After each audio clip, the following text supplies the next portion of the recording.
Hey guys, so today I'm going to share with you my blush collection. I'm just going to go through these really fast, share with you guys some swatches, and if you want to see more details on any of these blushes, let me know down below. I will give you a full review of the ingredients, the staying power, as well as a demo of using the product throughout the day. So let's just jump into it. We're going to actually start off with a Clinique blush. This is the Clinique Cheek Pop in Heather Pop.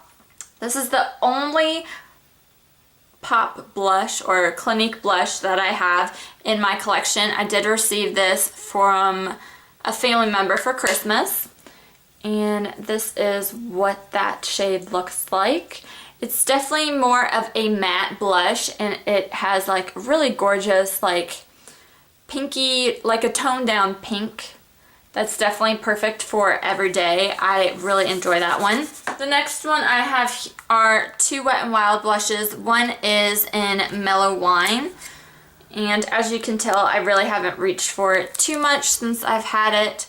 It is very pigmented compared to some of my other blushes, but I think this is perfect for like the fall winter time. The other Wet n Wild blush is Heather Silk, and looks like this, and this is actually one of my favorite ones. It's definitely more of like a rosy pink shade, definitely more on the matte side. I find with the Wet n Wild blushes you do need to only use a little bit because they are so pigmented. The next one I did receive from being a VIB Rouge member last year. I haven't even touched it, the little paper's still in it, but this is NARS Goulou or Goulou. Looks like that. These aren't as pigmented as the Wet n Wild ones, but I feel like they may be easier to use. So that is NARS Goulou, or Goulou, I don't know how you guys say it. The next one is my ultimate favorite. This is NARS Orgasm. I've used this a whole lot. It's very similar to the Milani Dolce Pink. I feel like it's more of a natural pinky gold. I don't know if you guys can see it. It's right there. But I really love this one. This is definitely one that I would repurchase. I think I have another somewhere in here. I thought I had another like a deluxe sample of this. I guess not. Oh, yep, I do. So this is another NARS Orgasm. It looks like that. So I have one big guy and one little guy. The next blush I have is also from NARS. This is Hara. My husband actually picked this one out. This is definitely more of a matte blush, and it is gorgeous. I feel like I definitely had nothing like this in my collection. This next blush I got from my mother-in-law for my birthday. It was on my wish list because Makeup by Tiffany D was raving about this. I haven't heard her talk about it too much now, but this is Bare Minerals The One. And for me, I feel like it gives a nice pinky glow to the cheeks. Can't see much of it, but I really enjoy this one a lot. I haven't reached for it in a while, but this one is a great blush. The next one's probably one of the newest ones in my collection. It is two Milani Rose blushes or powder blushes. One is in Romantic Rose and one is in Tea Rose. Romantic Rose is definitely more of like a nudie blush, and it's definitely perfect for like every day for sure. The next blush is Tea Rose, and this is more of like a muted pink blush. The oldest one in my collection is the Milani Dolce Pink. You guys know that I am trying to pan this one. It is similar to the NARS Orgasm, but I do feel like it has way more glitter to it. I don't know how well you guys can see the swatches. So that's that one. The next one is another recent one. This is the Becca Snapdragon. It's one of their luminous blushes. And it is definitely more of like a pink red. Don't have much that looks like this. Another drugstore, I have a NYX blush in Bourgeois Pig. And this is a very vibrant pink. I got this next one from my Ipsy bag. This is the Elizabeth Mott Show Me Your Cheeks in Peach Pink. I really haven't used this terribly too much. Probably like once or twice since I got it. This is a very creamy, smooth formula, but I find that it just doesn't do much for my cheeks on my skin. But I'll keep trying it. Next one is a MAC blush. This is the only MAC blush that I do have, and it is MAC Gleeful. And I love using this for the fall and winter time.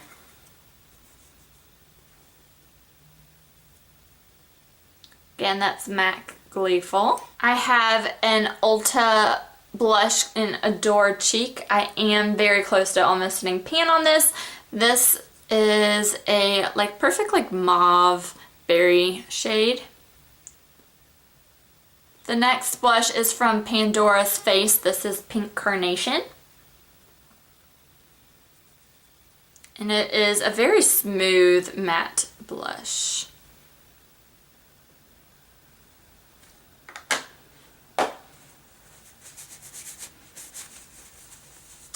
The next ones come in palettes. So I have the Becca Jaclyn Hill palette. They have Rose Spritz, Amaretto, and Pamplemousse. Pamplemousse is probably one of my favorite blushes of life. And this is Pamplemousse right there. Then you have Amaretto, which is a little bit more of a brownie orange blush on me. And then the next one is called Rose Spritz, and I love this one as well. So there are the 3 blushes that you get in the Becca Jaclyn Hill palette.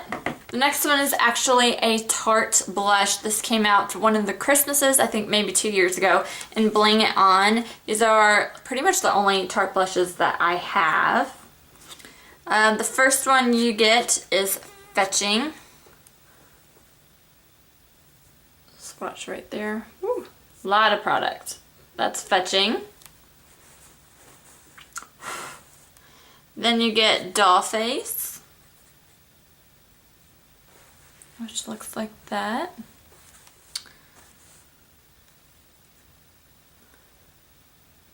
Prim is probably my favorite, which is this one right here. The next one is Smashing. And the last one is Beaming, which is a little bit more corally light pink. So these are the blushes you get in the Bling It On palette. And then the next ones I have are all in my Too Faced house palettes or Christmas palettes. There was the Le Grand Chateau and the Chocolate Cafe, I think, or I'm not sure. You get Trace Fab, which I haven't used that much and doesn't swatch all that right. Great. Oh, you get more of a orangey toned down blush in Mademoiselle. Looks like that. Then in their Eggnog palette you get a blush called Peach Cobbler.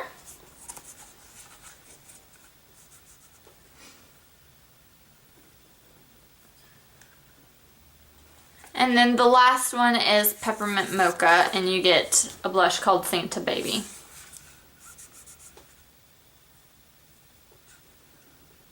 And it's definitely more of a hot pink. The last blushes I have are in my Tarte, I think this is the Amazonian Escape or Amazon Escape palette. And I have, oh, and it completely broke off. Shoot, I don't know how that did that. I have no idea how that happened, but my palette's completely broken. But I'm not sure on these 2 shades, but you get 2 blushes and 6 highlights. One blush right here. The other blush right there. I really haven't gravitated towards using this all that much either. So those are my blushes. If you guys are interested in learning more and seeing how they apply to the face, then be sure to subscribe and let me know which blushes you would like me to do a review on. Thank you guys so much for watching, and I'll talk to you in my next one. Bye!